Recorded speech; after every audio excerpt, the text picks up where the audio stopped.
आप देख रहे हैं उत्तर प्रदेश का सबसे भरोसेमंद news channel UP news live 24 सच का साथी। इस समय हम सीएम सिटी में हैं। सीएम सिटी मुख्यमंत्री का गृह जनपद कहा जाता है। मुख्यमंत्री के गृह जनपद में इस समय हम खड़े हैं और वहां गोरखपुर जिले के बड़हलगंज ब्लॉक से कुछ दिन पहले यूपी न्यूज लाइव 24 की टीम ने खबर दिखाई अनीता नायक की। अनीता नायक एक पिता में एक पुत्री का अधिकार कितना होता है, इसी को लेके अनीता नायक अपने पिता में हक पाने के लिए दिन रात शासन और प्रशासन से लड़ाई लड़ रही है। इसमें हमने कुछ दिन पहले एक खबर दिखाई थी, जिस खबर का संज्ञान लेते हुए जिले के तमाम अधिकारियों ने जांच के आदेश कर दिए। जांच के आदेश होने के बाद हम लोगों ने बीड़ा उठाया कि एक लड़की को न्याय किस तरीके से दिलाना है, और इस क्रम में हम bar council of chairman Uttar Pradesh Madhusudan Tripathi से एक्सक्लूसिव बातचीत करेंगे कि माननीय सर्वोच्च न्यायालय और माननीय उच्च न्यायालय के नज़र में महिलाओं और एक पिता में एक पुत्री का अधिकार कितना होता है। इसी सेशन का नाम देते हुए हम इस पर विस्तृत चर्चा करेंगे। इस समय हम मुख्यमंत्री के गृह जनपद गोरखपुर में हैं। गोरखपुर में आज हम एक सेशन को स्टार्ट करने वाले हैं। सेशन का नाम है पिता में पुत्री का अधिकार होता है या नहीं। इस समय हम civil court bar association Gorakhpur में हैं और इस समय हमारे साथ एक्सक्लूसिव बातचीत करने के लिए सिविल कोर्ट के chairman bar council of Uttar Pradesh के चेयरमैन मधुसूदन त्रिपाठी जी हमारे साथ हैं। उनसे एक्सक्लूसिव बातचीत करेंगे कि न्यायालय ने लड़कियों को किस तरीके से अधिकार देने के लिए सजेस्ट किया हुआ है। सबसे पहले मधुसूदन जी का हम स्वागत करते हैं UP news live 24। Thank you.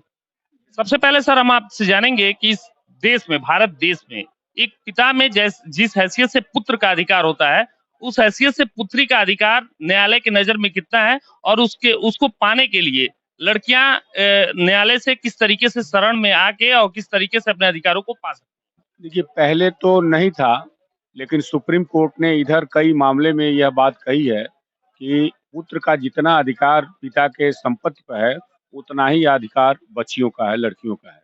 और वो लड़की चाहे विवाहित हो चाहे अविवाहित हो, लेकिन वो अपने पिता के संपत्ति में अधिकार ले सकती है।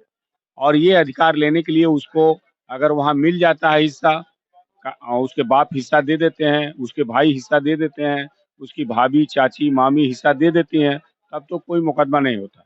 लेकिन अगर लड़की का हिस्सा नहीं दिया गया तो लड़की सिविल कोर्ट में आकर के अपने हिस्से के बारे में दावा करेगी कि साहब ये हमारे पिता की संपत्ति है, इनके ये पुत्र हैं, इतना हुआ, और जितना पुत्र को मिलेगा उतना ही लड़कियों को भी हिस्सा मिलेगा। बराबर के हिस्सेदार हैं लड़कियां वर्तमान समय में कानून के तहत। तरीके से महिलाओं के प्रति आने वाले समय में हिंसा में ज्यादातर मामलों में बढ़ोतरी हुई है, उस तरह न्यायालय ने लड़कियों को अधिकार तो दिए, लेकिन अभी कई लड़कियां उस नजर में, जैसे जो अभी अनपढ़ टाइप की हैं, जो पढ़ी लिखी नहीं है, वो नहीं पा रही। इसके लिए वहाँ वो किस तरीके से अदालत का दरवाजा खटखटाएं और किस तरीके से आप लोगों के आने के बाद उनको रिलीफ मिलता है। देखिए, लड़कियों को या औरतों को इस समय सरकार और गवर्नमेंट कोर्ट ने ज्यादा तवज्जो दिया है। आप जानते हैं, जब किसी महिला को प्रताड़ित किया जाता है उसके पति के द्वारा और उसको खर्चा नहीं दिया जाता है, उस महिला को राइट है कि 125 सीआरपीसी के तहत आकर के परिवार न्यायालय में मुकदमा दाखिल करें और उसमें उसको पति से खर्चा दिलाया जाता है।